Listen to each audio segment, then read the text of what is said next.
एक तो साला देखो धीरे धीरे फाड़ फाड़ के जाओ। अरे यार ऐसे छुप के जाओ, ऐसे ऐसे करके मत जाओ, छुप के धीरे से जाओ उसके पास।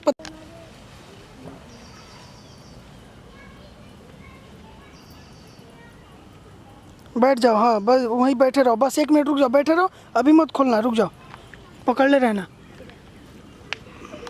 हंसो नहीं शिवानी। तुम नाम 1 सेकंड रुकना लाइन पे।